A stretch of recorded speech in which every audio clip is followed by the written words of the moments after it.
All right, let's get right into it because this is a big one. We're talking about a massive leap forward in how we interact with AI. OpenAI has just unveiled a new speech model, and trust me, it's designed to make talking to AI feel, well, a whole lot more human. You know the feeling, right? We've all been there. You're trying to get something done, and you're stuck talking to this clunky, robotic voice that just doesn't get you. That lag, that weird tone, it's just universally frustrating. But have you ever wondered why it's so bad? Well, it turns out that unnatural, clunky feeling isn't just in your head. It's happening because of a really slow, awkward process going on behind the scenes.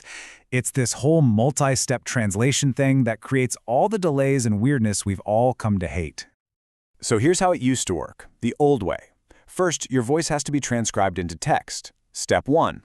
Then the AI model has to read that text and figure out what to say back. Step 2. And then a totally separate system has to turn that text response back into audio. See the problem? Each one of those steps adds a little bit of delay, and that's where you get that frustrating, unnatural lag. But that old, clunky process, OpenAI is basically throwing it out the window. They've created what they call a native audio model. It doesn't just tweak the old system, it completely replaces it. It cuts right through all that complexity. And the real beauty of it is just how simple it is. Instead of those 3 separate, slow steps, now it's just one, a single, unified model that handles the entire conversation in one smooth, fluid motion. It's called GPT-Realtime. And the most important word here is natively. It doesn't need to translate your voice into text first. It gets the audio directly. It hears your tone, your emotion, even your pauses, and it generates a spoken response right then and there. This is what kills that lag and that fake robotic feeling. And you can see the philosophy behind this tech in this quote from OpenAI's Brad Lightcap. I mean, it makes perfect sense, right? Voice is how we're built to communicate. So the goal here isn't just to make a faster robot, it's to make technology feel as natural as talking to another person. So we get it, it's faster. But what does that actually mean for the experience? What does this thing really sound and feel like when you're talking to it? Well, the difference is just how human-like it is. Listen to this from someone on the OpenAI team. He says the model has a wide range of emotion, so it's not just reading words off a screen. It can actually sound empathetic, it can sound excited or calm, all depending on where the conversation is going. And this isn't just OpenAI hyping up their own tech. T-Mobile has been using this new system, and their executive, Srini Gopalan, put it really simply. It's so much more human. I mean, coming from a company that deals with millions of customer calls, that's a huge deal. And here's what they mean by human. We're talking about capturing those little things, the nuances we use without even thinking, like genuine laughter or a sigh. It can even switch languages in the middle of a sentence without breaking a sweat, just like a bilingual person would. It's pretty incredible. Okay, so it sounds amazing, it feels human, but let's be real. For a business that's trying to solve complex customer problems, there's a much bigger question. Is it reliable? Does it actually understand what you're asking and get the job done right? And the data on this is pretty clear. The answer is a resounding yes.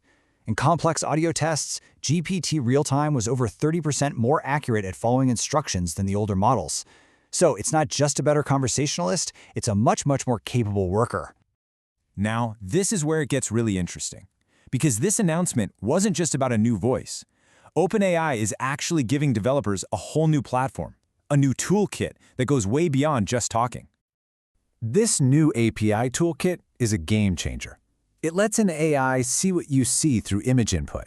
It lets it connect directly to phone systems, and it gives developers these advanced tools to build agents that can juggle multiple, complex tasks all at once. When you put all these pieces together, you start to see the bigger picture. The end goal here isn't just to build a tool we can command. It's to create true AI partners, assistants that can understand, see, and act right alongside us, both in our day-to-day lives and at work. And that leads us to the real punchline of all this. This technology isn't just a simple upgrade. It's a direct challenge to how businesses do things today. It's a call for a total rethink. I love this quote from T-Mobile's Srini Gopalan. He basically says you can't just plug this into your old clunky systems and expect magic. He says you have to be willing to smash your current processes and rebuild everything from the ground up to really unlock its power.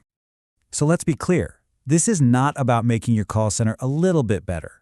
This is a mandate to completely reimagine what customer interaction even is. to provide expert, personalized service to absolutely everyone instantly. That's the real potential here. And that leaves us with a really fascinating question to think about. If you had this kind of technology, the ability to have a truly human conversation with an AI partner, what's the first broken, frustrating process in your own life or in your business that you would just love to smash and rebuild from scratch?